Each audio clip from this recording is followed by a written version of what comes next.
welcome to the Every Movie Ever podcast. My name is Ben Grove. And my name is Rob McFarlane. Welcome to the show, a movie podcast where we ask the important questions like, why should Baby never be put in the corner? Is it Gremlins rules? Maybe. What happens if she's put in the corner? Are we safe? I hope so. Buddy, this is the censored version of the show. Swears will be bleeped. But fear not, dear listener. As always, the full uncensored version is available early on our Patreon for as little as £1. Link to that is below. Below wherever you click play, you know? It's a fucking quid. It's a quid. How you doing today, bud? My sadness madness is kicking me hard in the ribs, babe. I'm getting attacked by the grey and fuzzies. That's not good at all. But yeah, besides that, man, there's nothing wrong. Just getting on with getting on. How about you? I'm okay. Good? I'm okay. The cramp in my foot is gone. So, you know, that's pretty good. That was a Patreon exclusive as well. So if you want to hear Ben get a cramp in his foot while I'm trying to be vulnerable, it's only £1 a month, guys. No, I'm okay, man. I've got lots and lots on. Even more to do. I'm extremely tired. I have even less time to sleep. But we move. Nice. What are we doing today, Ben? Well, today, buddy, we're doing the 80s juggernaut Dirty Dancing, starring Patrick Swayze and Jennifer Grey. And this week, buddy, we are answering all the hard questions about it. Is this still relevant in 2025? If your eyes are so hungry, what will you feed them? Eyelids don't have teeth. Soup. Oh, yeah, there's that one solved. Cross that one off. And most importantly, this episode is a very special one because it's the start of my crazy Swayze theory trilogy. Woohoo! Where I set out to prove beyond a shadow of a doubt that one of my favorite fan theories of all time is 100% a truth fact. Is the theory true, though? The answer is yes. Let me cook. We chef. Let me cook. All right, so I have written the breakdown for you this week. Oh, thanks, babe. I was wondering about the breakdown, and I was like, God, I don't have the time to write it. If only my best friend and pal could write it for me. I've got you. In a tone that would make sense for, you know, as if it had come from me. That'd be great. Yeah, that'd be great. I'm here for you, baby. So, spoiler warning for those of you who are the first-time listeners, we're going to just tell you everything that happens in this film. So if you've wasted my entire life not watching this film but intending to, maybe pause and come back. But for those of you who have seen it before and want a quick refresher, Dirty Dancing. In the summer of 1963, Baby Houseman arrives at the Kellermans, a Catskills resort with her family. Think American summer camp, but instead of obese children being forced to climb trees, it's golf, horseshoes, and a future disgruntled Jurassic Park employee yelling into a megaphone about trying on wigs for fun. Yeah. Curious and idealistic, Baby stumbles upon the resort staff's secret after-hours dance party. Yeah. And helps them mysteriously full of exposition. I mean, for the first act of the film, and is then seemingly non-existent after his worth being spent. Yeah. Ben, this is madness. This is the longest sentence I've ever heard. Right. Oh yeah, grammar's not my strong point. Baby stumbles on a fella carrying a watermelon up to the house. This is where Baby meets Johnny Castle, the charismatic but sadly working class dance instructor. Yeah. When Johnny's dance partner, Penny, is unable to perform due to an unexpected pregnancy, Baby steps up to help. Yeah. Johnny initially doubts her ability, but as he trains her, Baby transforms from an awkward beginner into a confident dancer, developing a deep attraction to Johnny along the way. And so she should. That man is beautiful. It's all right, Sean Connery. So she should. So she should. Miss Moneypenny. As their bond strengthens, Baby and Johnny fall in love, despite their different backgrounds. I mean, there's so much between them. A tale as old as time. They're both white, American, dance-interested people, but he is poor, so you're right, very different. You know, their relationship is passionate, but faces resistance from Baby's disapproving father, who assumes Johnny is irresponsible and dangerous. The situation worsens when Johnny is falsely accused of theft, leading to his firing from the resort. Heartbroken, Baby stands by him, confessing her love, but Johnny, feeling powerless against the class divide, he leaves. He's out of there. He's gone. He's Swayze. The working class has just pushed him right out. He's just gone full Swayze. Yeah. That's a hip-hop reference, Ben. You won't get it. No, I won't. Determined to not let societal barriers define them, Johnny makes an almost immediate dramatic return during the resort's final talent show, declaring that nobody puts Baby in a corner. Yeah, he does. In front of the entire crowd, they perform their now iconic routine, culminating in Baby's triumphant leap into Johnny's arms. Yeah, the moment symbolizes their love, Baby's personal growth, and Johnny's ability to rise above prejudice. What a hero. As the dance floor fills with people inspired by their defiance, yeah. Baby and Johnny share a final victorious dance, celebrating freedom, passion, and self-discovery. Yes. The fact he's 25 and she's 16 never crosses anyone's mind. Nor Not should it. even her doe-eyed sad dad or mute mother. Hashtag parenting. Hashtag 1963. Hashtag free love for all. Hashtag she'll be 18 one day. Free love for all. The 60s truly were a different time in 1987. It really was. Johnny Castle just walking into Ann Summers asking where the kids section is. That's fucking outrageous. Ben, why did you want to do this film? I've got a lot to get. We've got a lot to get into. We've got so much to get into on this, right? I need to know why you brought this madness. So, I'm a little bit obsessed with Patrick Swayze. I think he might be one of my favorite actors of all time. Yeah. It's 90% of the reason that I've got a mullet. It's 60% of the reason that I go to the gym. Mm-hmm. And right. Okay. essentially, I found a little theory online about Dirty Dancing, Roadhouse, and Point Break. And I love all three of those films, grew up with them, haven't watched them in years, and thought, you know who would really get something out of Dirty Dancing? Right. Rob McFarlane. Okay. Robert J. McFarlane. So my question to you is, bud, Yeah. why haven't you seen this before? Right. It's a very specific reason. Hit me with it. If Elon Musk, he was gonna give me free money, I'd go, what's the catch? I don't trust this person. He's everything I stand against. So Dogecoin. Yeah, right, exactly. If he came out with something like that, I'd be like, absolutely not. Cool. If the town racist said someone was a good guy, I'd be like, they're not though, are they? They're just also racist. In this analogy, am I Elon Musk and the town racist? No. Because I'm telling you to watch this film. No. Okay, good. Good. It's better than that. So when I grew up in a house with my grandmother, my mum, and my two aunts. 3-bedroom house. I slept at the back of the living room. And I'd come home from school and I was desperate to watch The Simpsons. But guess what? Yeah. I'd walk in and my two aunts would be there with the battered VHS copy of Dirty Dancing.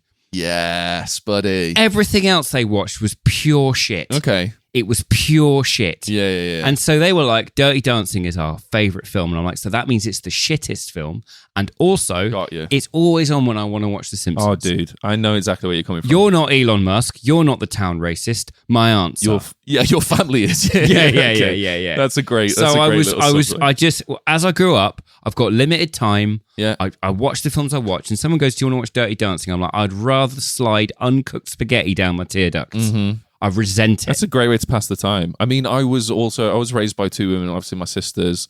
My two sisters and my mum sort of essentially raised me. Yeah. They loved this film, which meant that I loved this film because you don't have a spine. Very much enjoyed it. Yeah. No. It's just super fun. You're being serious. I'd like pirouetting around the living room as a child was essentially how I got about my day-to-day life. It was incredible. With your little German dictionary. With my little German dictionary, yeah, exactly. My brother was showing me horror films. My sisters were showing me Dirty Dancing and weird Patrick Swayze movies. Brilliant. It was the perfect combination for this horrible mess of a personality that I have now. It's balancing a seesaw by putting things at the exact opposite end. Yes, that's exactly what it is. You could put things on the pivot. No. Either end. No. Swing it as far as possible. Yeah. Pendulum this bitch. Let's see how he turn out. Know what I mean? Spoiler. Unbalanced. Not great. Rob, give me your initial thoughts watching Dirty Dancing for the first time in 2025. I have been a painted fool, an idiot. DJ Khaled would lean in and go and congratulate me. Yeah. And tell me that I played myself. Because this is the most pleasant place you can spend 2 hours. Right? Not a single person that you spend time with in this film has any bad thoughts. Do you see what I'm saying? Even the bad guys. Well, the thing is, the bad guy, who's the guy who gets Penny, the professional female dancer, pregnant, you don't see him. He's in the film for about 15 seconds. Literally. And the 15 seconds he's in the film, he's pretty tolerable. And then he gets the shit kicked out of him and disappears. Yeah, exactly. it's amazing. Mint. Like, there's a moment where she asks her dad for $250. Yeah. And he just goes, ooh, that's a lot of money. She's like, I need you to trust me. I can't tell you what it's for. And he's like, you know what? Sure. Yeah, I trust you. And then she purchases an abortion for Penny. And it goes wrong because abortion was illegal when this was set. And she wakes up her dad in the middle of the night. She goes, Dad, come quick. And he just gets up. He just gets his bag. Yep. He just goes with it. There's none of that normal, why, what are we doing? He's just like, nope, it's my daughter. She needs me. I'm off. Yep. Everybody is mint in this film. Everything is lovely. And it's just a warm, beautiful place. It's camp as all hell. It's fun as all hell. And it's rocketed into the top of my 80s movies. Oh God, I love this so much because it's legitimately a brilliant film. I love that you had this reaction because the night before you watched this, I met you at the Boardroom Gaming Cafe in Telford. You did. And we hung out with, John, Jenny, Lynn's. Mm-hmm. But we were sitting there and I was like, Rob, I'm begging you, please watch it tonight because it is legitimately incredible. I was fresh off watching it and I was like, go and watch it, please. It's incredible. And the hate speech that spewed out of your mouth in my direction, Ben, you tell me to watch shit films. You do. If you like this film, it must be dog shit. That's a fact. It's going to be awful. Yeah. I'm not looking forward to doing this. I'm not in a desperate rush to do this at all. Well, that's silly little theory. Hold on. Your silly little theory. You're talking about when we hung out to me on Sunday. Yes. And on Sunday, yes, I needed to edit the episode. Yes. Make the reels for social and do the artwork. Yes. Before a job interview the next day. Yeah. Exactly. Okay. Nothing on. And you were like, Rob, watch Dirty Dancing.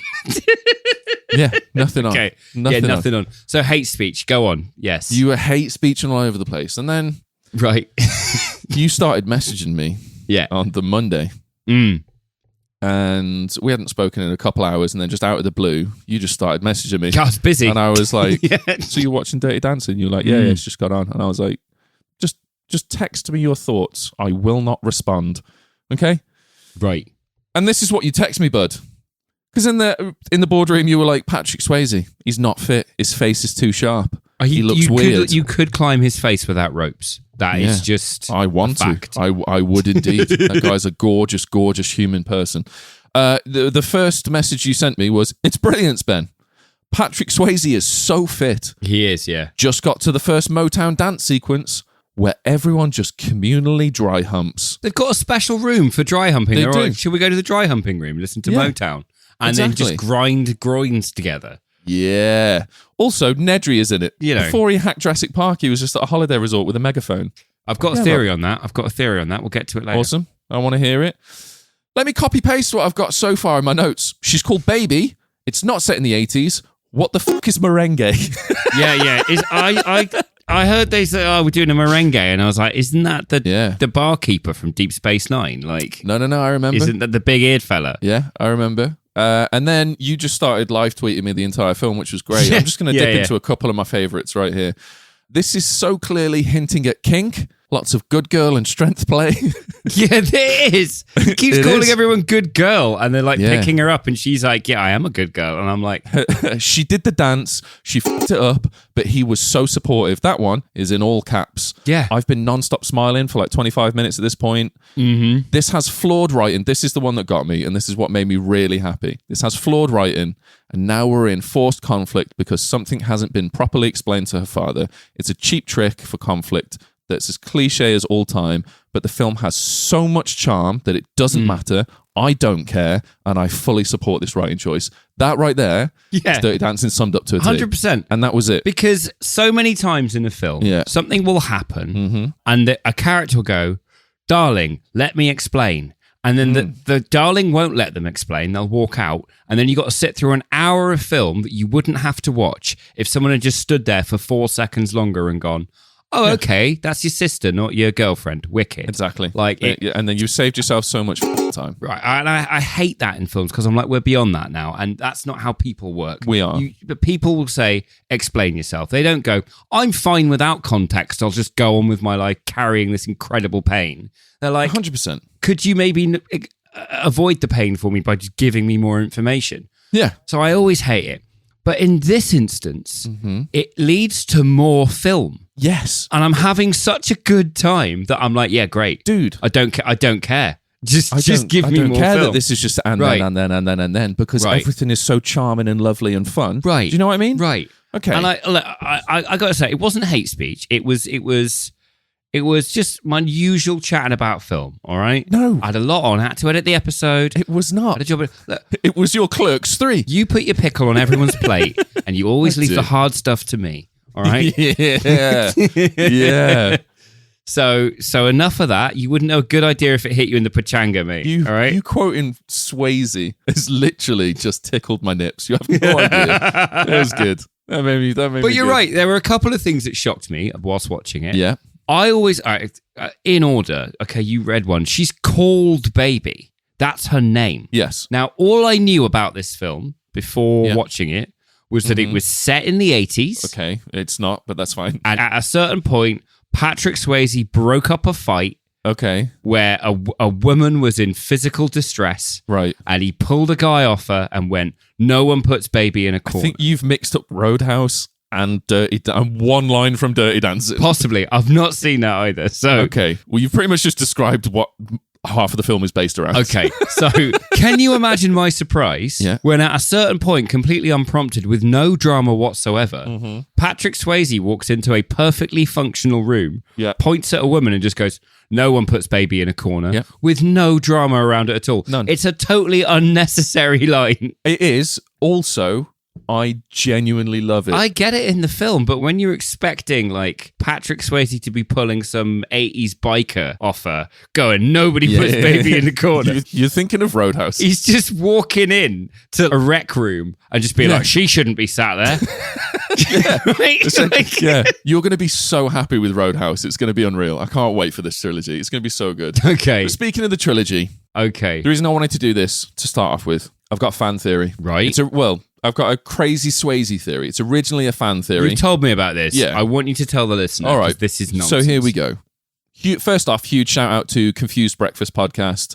I found this theory through them, right? Right. They presented it Mm-hmm. through, I think it was like on a TikTok thing in one of their episodes. And although it's pretty thin, right, it is a very fun thought experiment. So my autistic ass decided to go and watch all 3 films involved with this theory and prove without a shadow of a doubt that this theory is 100% a truth fact. See, what I love is you sold me this theory and I was like, well, this is nonsense. But now I'm really happy to find out that we're doing 3 whole episodes about another podcast's marketing materials. No.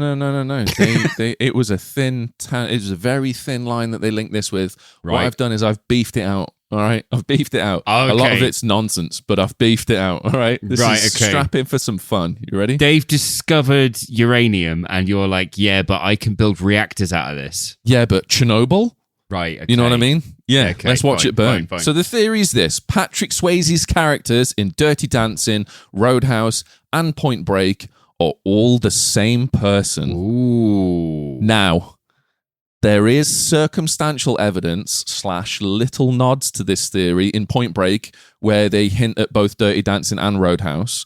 So whether this is intentional universe building or just fun little Swayze Easter eggs, it's irrelevant, mate. This theory has sparked something in me, and I'm here to drag us all down with me. Okay. So strap in, right? I went away, I watched all 3 films with this theory in mind, and I've come up for air drenched in Swayze. I'm sopping wet for the Swayze. Gonna be hard not to shoot ahead and spoil this. So I'll give you what Confused Breakfast gave me, and I'll fill in the blanks as we go throughout the next 3 episodes. Okay. So this is what they gave me. Right. Johnny Castle, a charming, trustworthy guy with a rough side who knows how to fight, gets disillusioned with the wealthy and the upper classes at Kellerman's.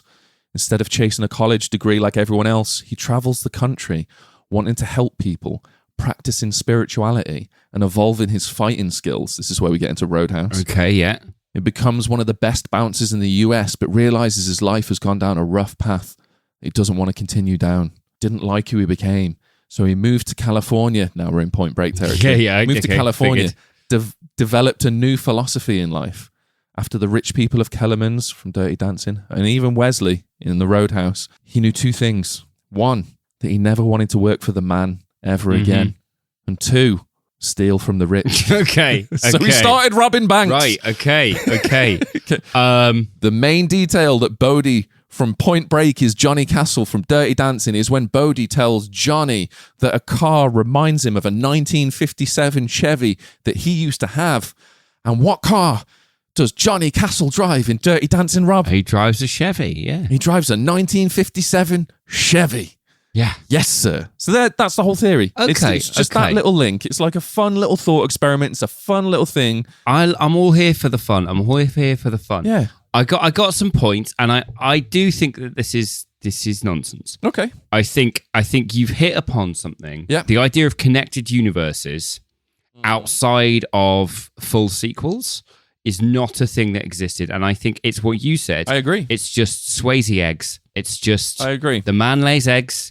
Yeah. He's an avian. Yeah. And it's just like a little nod. Yeah. But do you know what? I'm here for it. If you can stitch this together, all right, you are going to have all the brown points.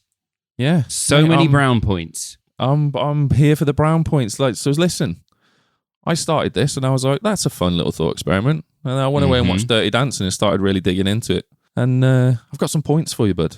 I've got some evidence that I'm going to bring to the table now. Okay. Strap in for the nonsense, because it's coming thick and fast. Right. Okay. All right. So I've got some thoughts here. This is going to set up Johnny Castle getting ready to transition into a woman, into James Dalton in Roadhouse. Oh, okay. Okay. So you know the dance scene after Baby's dad helps Lisa. Yes, I do. Yeah. There's like a montage thing, right? Yes, there is. And Johnny Castle is like, the reason people treat me like I'm nothing is because I'm nothing. And Baby's all like, that's not Don't true, say that. Johnny Castle. Yeah. You're everything. Right. And then Johnny Castle is like, I've never met a person like you. You look at the world and you think you can make it better. Somebody's lost, you find them. Yeah. Somebody's bleeding, you help them. You know what I mean? Yeah. So this is all like little eggs where he's met this one person. Swayze eggs, yeah. Swayze eggs. This is the first Swayze egg. Johnny tells Baby how much she inspires him, how much good she can do, right? Yeah, She's fearless. She helps anyone that needs it. He could never do this. He's nothing. Right. But, and this is why I love this film, Baby bites back with, I am scared. And I'm scared that if I leave this room, I'll never feel the way I do when I'm with you ever again. Ooh. Now, after raising each other up for a little bit, hyping each other up, inspiring him to do better, Johnny does immediately fuck the minor. But hear me out. She danced real good. So what was he meant to do? Do you know what I mean? Okay. But okay. May I? Cut in, buddy. Right, okay. You may cut in. Yeah.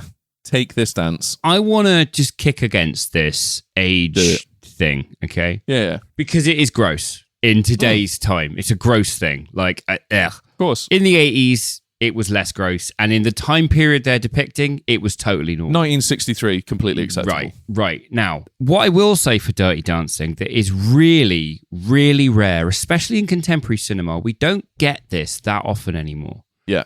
There's like an honest to goodness, super wholesome depiction of desire. There is. Without ever getting pornographic. Yeah. You 100% get the intention. Yeah. You 100% get the way they feel for one another and that kind of visceral, physical longing for one another. You do. Not a nipple. There's not a tit in sight. No.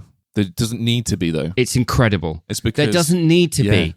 And it kind of made me realize how incredibly lazy a lot of modern filmmaking is when it comes to depicting desire. They're like, well, the female actress will just get fully nude and will show a floppy penis. Because you never see an erect one in cinema. That's not true.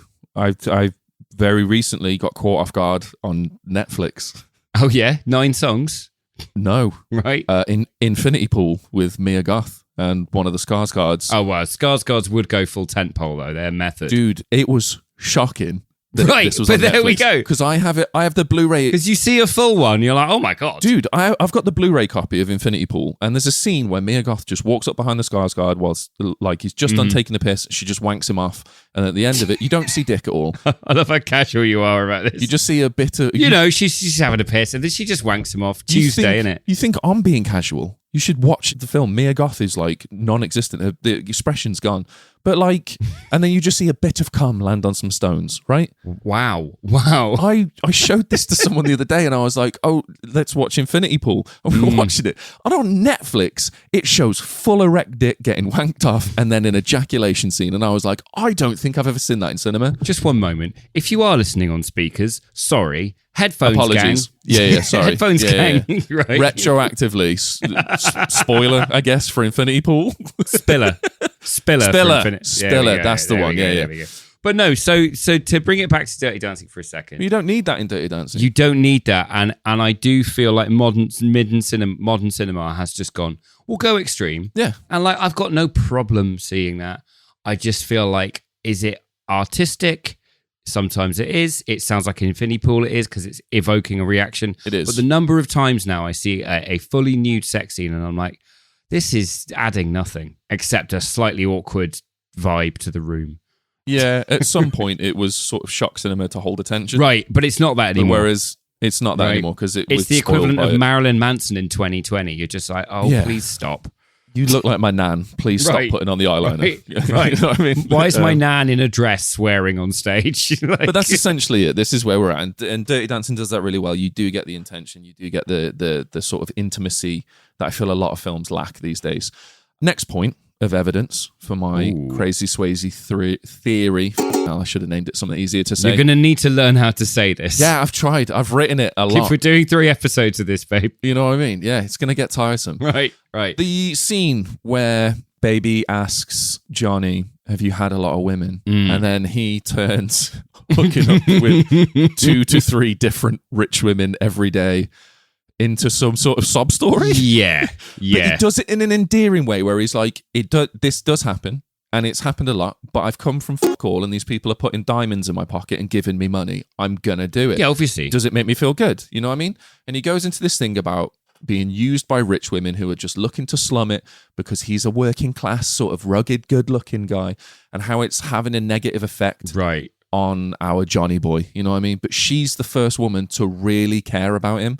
And I think that's the point. Like, she genuinely shows an affection to him, like we've just spoken about. Yeah. Francis, which is Baby's real name, by the way, shows Castle that there are people out there that are worthy of love. He's just got to look hard enough. And if someone as elevated as her, like as someone as upper class as her, can love this little street rat, who knows? Maybe. One day she'll have a podcast with him. Maybe our Johnny could do the same. You know what I mean? Maybe. Yeah. Maybe there's a bit of a life lesson in there somewhere. You know what I'm saying? Are you saying that she's teaching him that? Because I've not seen Roadhouse, so I'm guessing. No. I need you to bear these in mind when you're watching it, buddy. Right. I've got a summation at the end. Don't you worry, good sir. Thank you. I'm going to give you some leaving points to go away with and watch Roadhouse with. Give me some homework, babe. Give me some homework. I've got some homework for you. My next piece of evidence. Exhibit C, if you will. Right. After the career-ending news that the Pachanga is now the final dance, instead of Johnny Castle's original dance idea. Devastating. It was heartbreaking scene. Right. It's cinema. I was on the edge of my seat. Tears were on the precipice. Pure Kino. So they're storming away. And Baby's like, why don't you just fight it? Why don't you just fight for what you want? Johnny Castle will turn around. I can't fight. I need this job for next summer. Right. If I fight back, I'll lose this gig. And then before you know it, I'm painting houses. Right. You know what I mean? Right. I can't lose my dance job. Otherwise, I'm a house painter. Right. Which brings up the very relevant point that principles are a luxury. Yeah. Like we'd all love to be able to stick by our principles. Yeah. The number of principles I'd love to stick by, 1,000%. but I need to eat. Yeah, 100%. And I can't eat without this job. Yeah, 1,000%. Right. 1,000%. I would love to do this, but Baby encourages Johnny to be the best that he can and follow his dreams. To fight harder. Pay attention to this one, Rob. You ready? Right. To fight harder. That's for Roadhouse. Okay. They need it. Is he going to fight? So, is there fighting in Roadhouse? If you're saying that she says there is. He needs to fight harder. Yeah. And then in Roadhouse, he has a fist fight and you're like, theory confirmed. Illuminati. I'm going to be furious with you. I'm going to be furious, Ben. It's a very tangible link, but he does fight. He's the best fighter. He's the hardest fighter. But Johnny Castle Johnny bites Cashel. You are Sean Connery today, aren't you? Dude, I'm really tired. Let's not focus on it because it's going to happen a lot. I'm not even going to try and cover it at this point. I'm going to pick it up every time. Yeah, sick. All right. Let's see how this theory pans out. Johnny Castle, he bites back at Baby. He's like, yeah, I need to fight harder. I need to stand for what I believe in, for what I love. Mm-hmm. Seems like you need to fight harder to show your father that Johnny is her guy. And he's right. He is right. That's a super, super valid point where she's giving him life advice. And you're like, you told your dad about me yet? Yeah, exactly. Right. And what does he do? Does he stick around and argue with it? No. What does Baby do? Take something on board and is like, you know what? Actions are louder than words. Yeah. I hear what you're saying. They're building each other up. They're growing. So now, communicate. Johnny Castle, let's see where he goes next. Hey, let's see where he goes next. Okay. Baby does what she preaches. She sings what she preaches. She acts out what she said.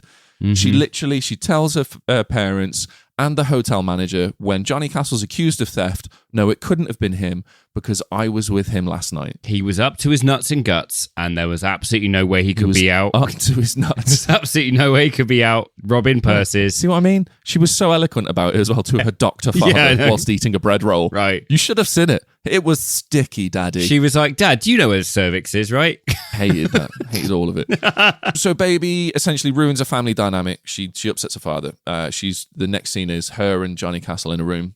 He's like, you were right. They proved it wasn't me that was the thief. It was that old couple were wanted in 4 states and were on the lam from the law. And I'm like... So charming, so fun, so beautiful, so warm. Right? What a resolution. Right? Anyone could have been the thief. They're like, it's the old couple because that's funny and that's warm and that's charming. Exactly. And it's hilarious. The fact that these 2 80-year-old people can barely manage to walk anywhere are on the run. Do you know what I love about that subplot?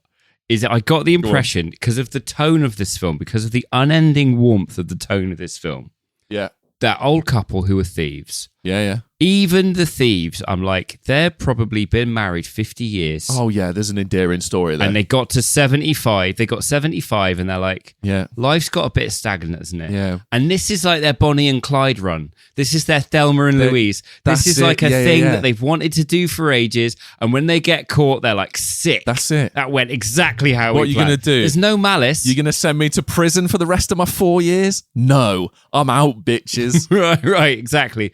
And they're not doing it out of malice. They're doing it out of love for each other and a zest for life. Yeah. I love it. 1,000% that was crafted over a 4 p.m. dinner. Yeah. They saw a wallet hanging out of a bag and went, bet you wouldn't. Right, exactly. And then she leaned over it, did it, and they had sex for the first time in a decade. Guaranteed. And now every time this film is all about every time King. they go somewhere, she's like, odds on stealing the statue. Yeah. Give you a handy if you rob that statue. 1,000%. So anyway, Baby's done this thing. She's told her parents. She's told this thing. The crime's been solved, but Johnny's still been fired. He's been asked to leave quietly because now it's he's out. been fraternizing with guests. Exactly. Yeah. He's been banging a guest daughter. We all know it's the hotel owner's special guest. They're good mates. So he's been asked to leave. Baby comes out with, so I did it for nothing. I hurt my family. I did it all for nothing. Mm-hmm. And Johnny Castle comes back. No one has ever done anything like this for me before. Beautiful. And then Johnny, this beautiful human, goes out of his way to go see Baby's dad and try and make things right. Incredible. For Baby. Not for any other reason. Because she's done what she said she's going to do. Yeah. He's going to try and make it right by her.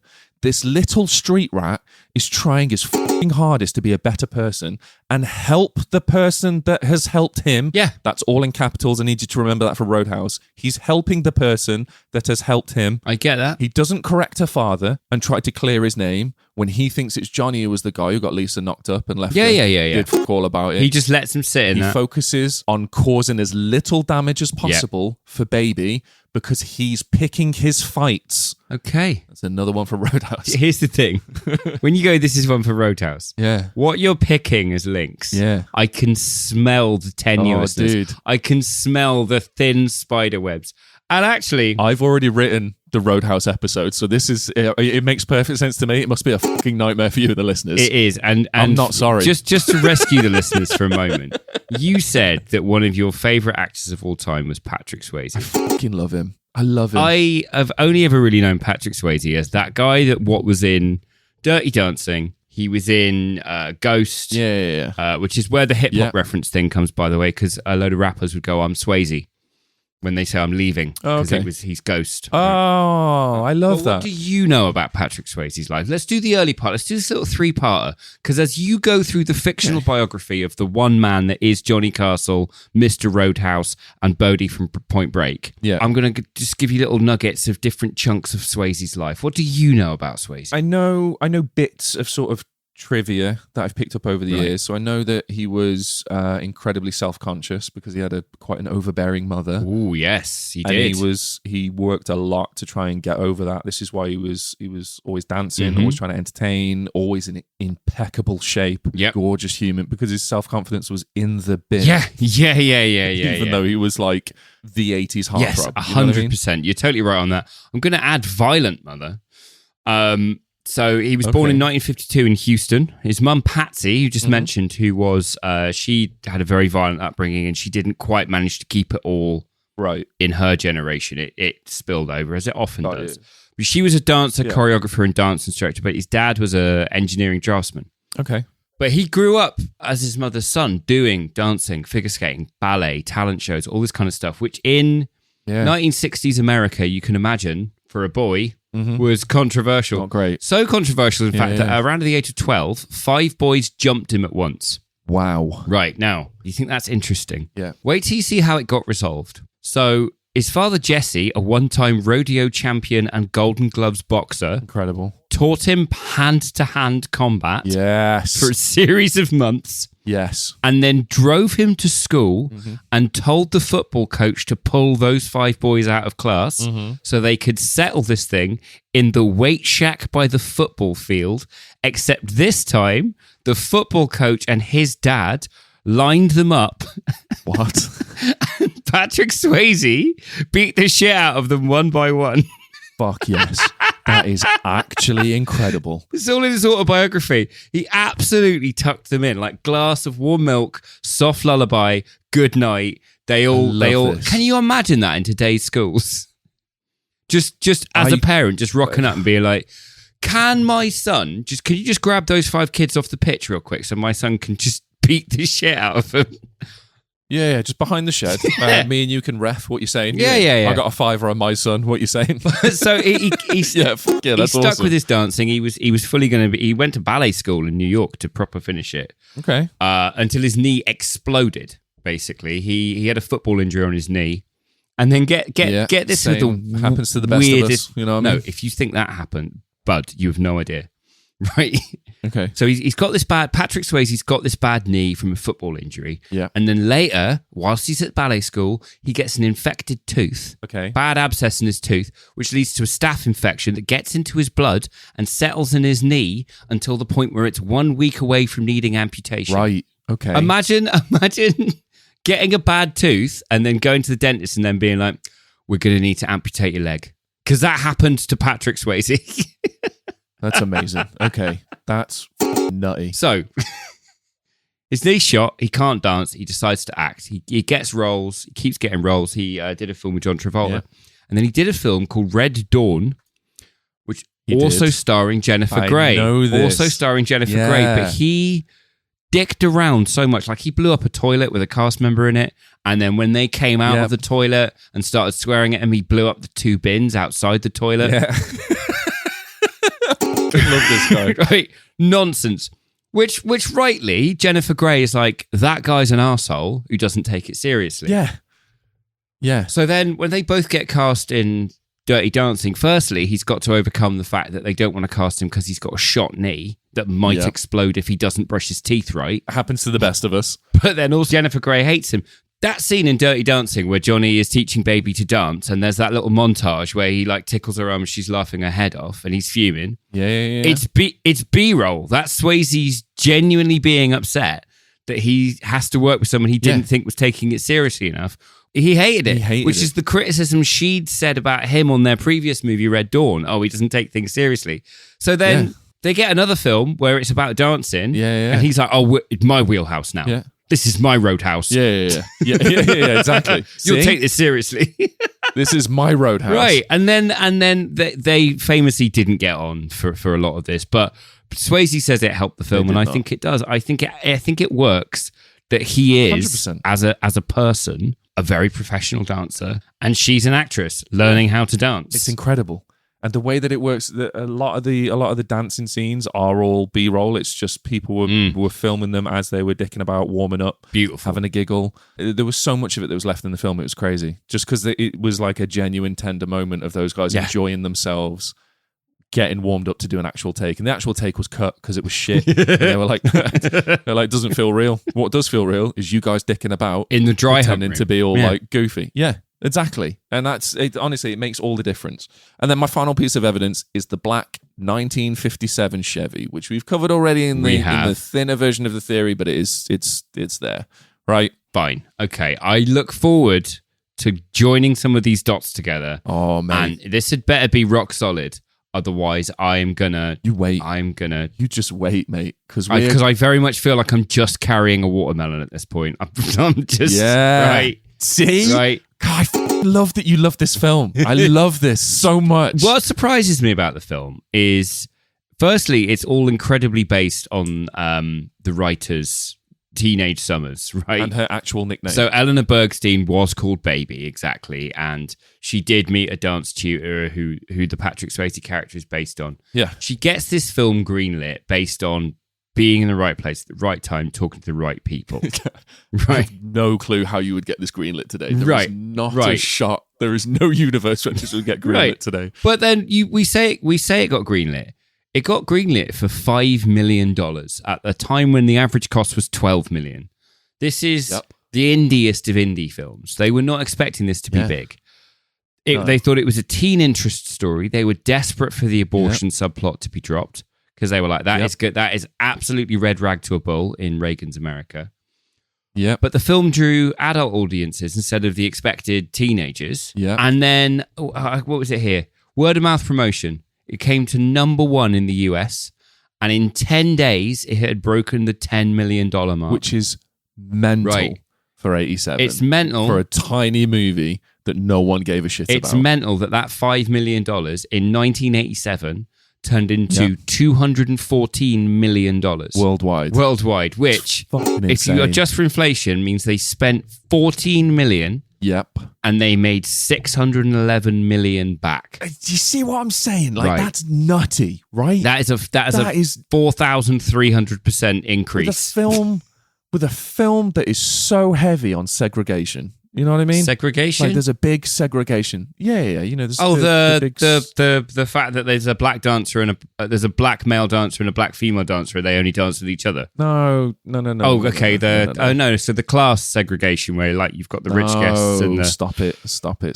That's baby stuff. Come on. Okay. The segregation. They're not with us. They're not. They're the dance people. What's she doing here?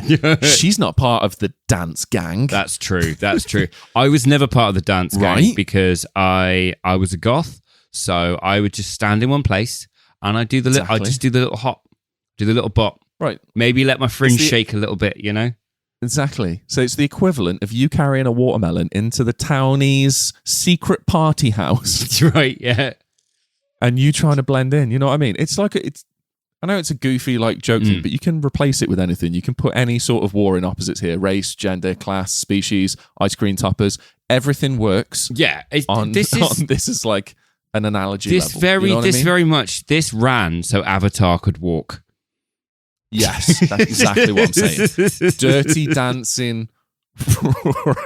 So that Avatar could walk. Yeah. That's the best way to put. That's the episode title right there. There you go. I've got a game for us, but just before we do, because this is going to lighten the game will lighten the mood, but this is the unlight bit, which is Bergstein talking about the subplot and how desperate the studio were to get rid of it. They were like, Eleanor, we'll pay you to go back into the editing room and take the abortion out, which is ironic. Right. Ironic. Yeah. She's like, honestly, I'd be happy to, but if I take it out, the whole story collapses. There's no reason for Baby to help Penny, for her to dance, or to fall in love with Johnny. None of these things will happen without the abortion, so I can't do it. But the interesting thing is that Eleanor Bergstein, the writer of Dirty Dancing, recalled the abortion being important for her as a subplot, despite the movie being made in 1987, which is more than a decade after Roe v. Wade, which made abortion legal. And she said, "I don't know that it will always be legal. And very young women didn't remember a time before Roe v. Wade. So I hoped this film would help them learn not to take it for granted. I hoped they would know what it was like before." That's fucking intense. You know what I mean? It's a bit when you consider how well America's doing with that right now. Yeah.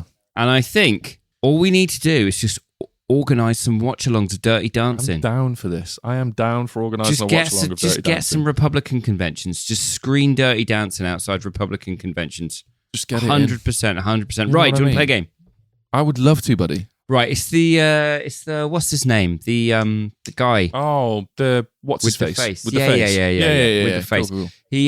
He played Vida Bohème in To Wong Fu. Thanks for Everything, Julian Newmar. I have no idea what any of the words you just said at me. So the film To Wong Fu. Thanks for Everything, Julie Newmar. Okay. It's got Wesley Snipes and John Leguizamo as drag queens. He played Velvet Larry in Powder Blue. And Pecos Bill in Tall Tale. He was in that Ja Rule video, Murder Reigns. Oh my God. What the fuck is his name? He played dance class instructor in Dirty Dancing Havana Nights.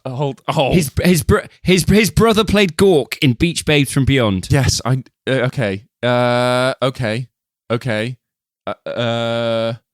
Is this John Travolta? No. Is it not? Joey Travolta is in Beach Babes from Beyond. Who does Joey Travolta play in Beach Babes from Beyond? He doesn't play Gork. Well, no, because it's this guy's brother. So this guy's brother plays Gork in Beach Babes from Beyond. Okay, keep going. He played dance class instructor in Dirty Dancing Havana Nights. Not seen Havana Nights. Okay, you've not seen Powder Blue, where he played Velvet Larry? No, I think I know who you're on about, and the name is on the tip of my tongue. Okay. This is not clicking for me. He played Race Darnell in Letters from a Killer. Letters from a Killer. He played Jack McCloud in Three Wishes. Oh my God. He appeared as himself as the player in The Player. He was Sam Wheat in Ghost. Hold on. Keep it going. He was Nomad in Steel Dawn. Oh, keep it going. My dick's tingling. Keep it going. Okay. He was Johnny Castle in Dirty Dancing. Yeah, he was. Keep it going. Keep it going. He was James Dalton in Roadhouse. Yeah. He was he was Jim Cunningham in Donnie Darko. It's on the tip of my tongue. It's Joey Travolta. There you go. No, it's not. It's Patrick Swayze. Obviously, whose brother played Gork in Beach Babes from Beyond. He played a drag queen called Vida Bohème with Wesley Snipes and John Leguizamo. And he played Velvet Larry in Powder Blue. He was in a Ja Rule video. Do you know what I think is incredible? He played unnamed dance class instructor in the 2011 spin-off of Dirty Dancing.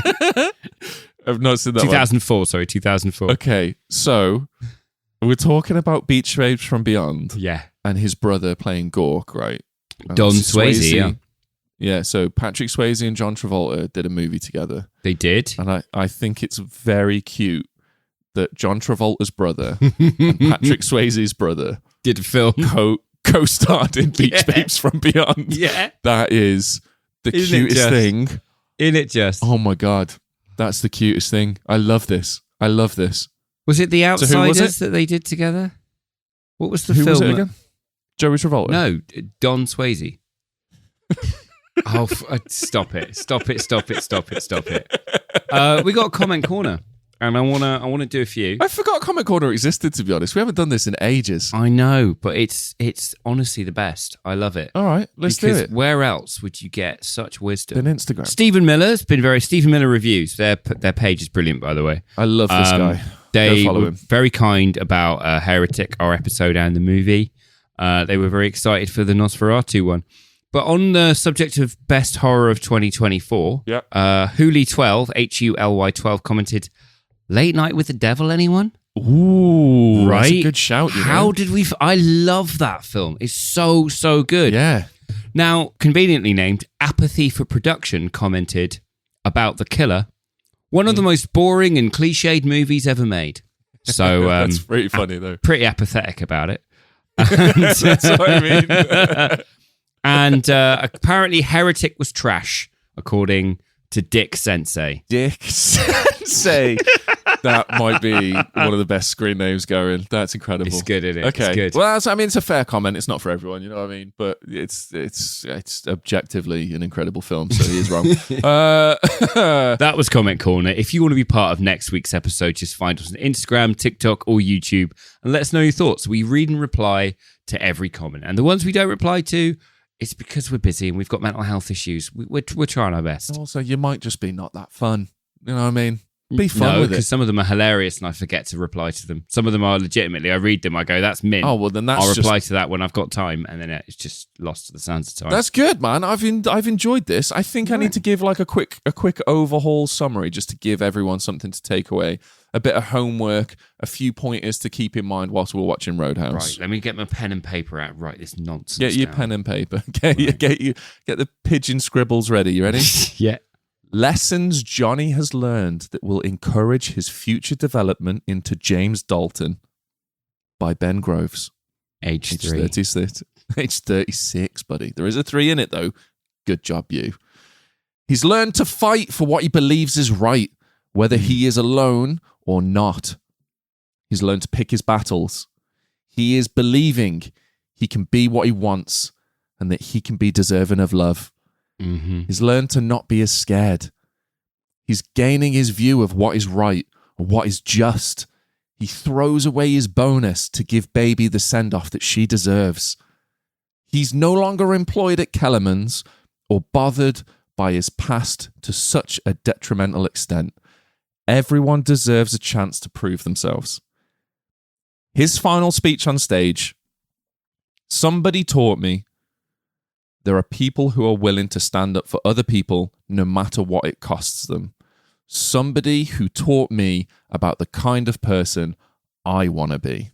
Okay. Welcome to the birth of James Dalton. The Swayze verse. Yeah, buddy. What are you rating episode 1 of the Swayze verse, Dirty Dancing? Okay, so this film I've watched maybe 4 times in prep for this. Just because there's a lot of me getting distracted and just enjoying the film, and then like, fuck, I need to make notes.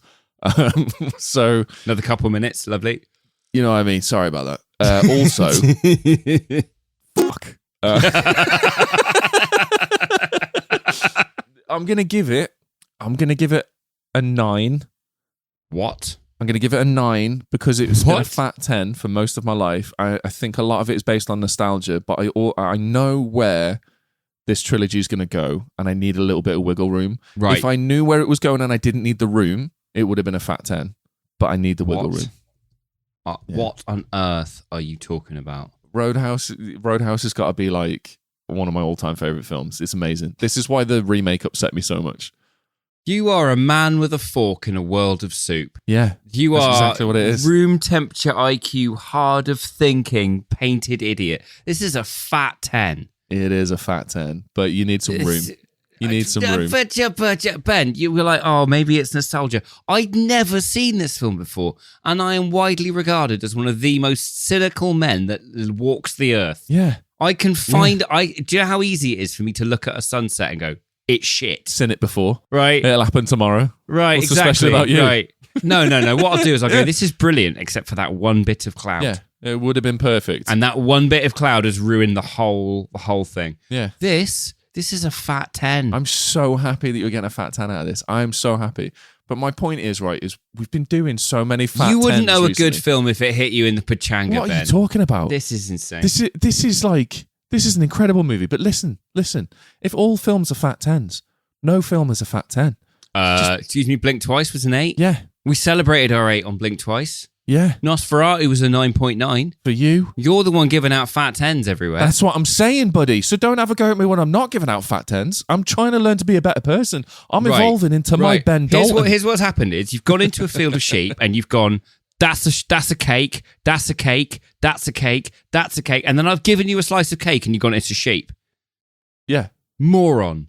Anyway, what are we doing next week? Next week's part 2. Brilliant. Crazy Swayze theory. We're doing Roadhouse. Can't wait for that 9. Yeah. No, Roadhouse is a 10. I'll just give it now. It's a fat 10. I needed the room for Roadhouse, man. I'm telling you. Right, okay. It's one of my favorite films of all time. It's incredible. Mm-hmm. Please go and watch it. in advance. Take away some of the homework that you have and see if you can connect the dots between Johnny Castle and James Dalton, and just see if it tracks so far with you. And if not, why not? Are you mental? Send me an email immediately explaining why, because I need to fight you in the episode where you have no chance to defend yourself.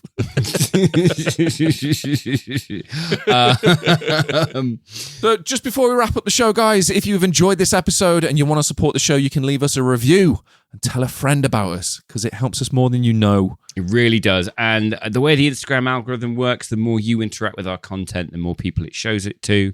So if you want to help the show grow, drop a like, share it to your story. It doesn't matter if you've only got 2 followers. The algorithm still sees it as goodness. And like we say, comments are always welcome. And if you want more show, more content, and an extra episode as often as we can get to it, you can support us over on Patreon for as little as £1 a month. £1 a month. That's literally it. There is a bunch of stuff on there already. Guys, thank you so much for hanging out with us. We love and appreciate each and every one of you more than you will ever know. We really, really do. And to thank you for spending an hour of your week with us, especially at the start of the week. We know a lot of you listen on a Monday. Ben's going to wrap up the thoughts, themes, and feelings of this movie. Not other films. No. This movie. Not Roadhouse. This one, Dirty Dancing. Into a little Monday motivational pep talk, which is nonsense because the whole film is 2 hours of Monday motivation. But Ben's going to sum it up. It really is. And as long as it takes me to tell you to just consume.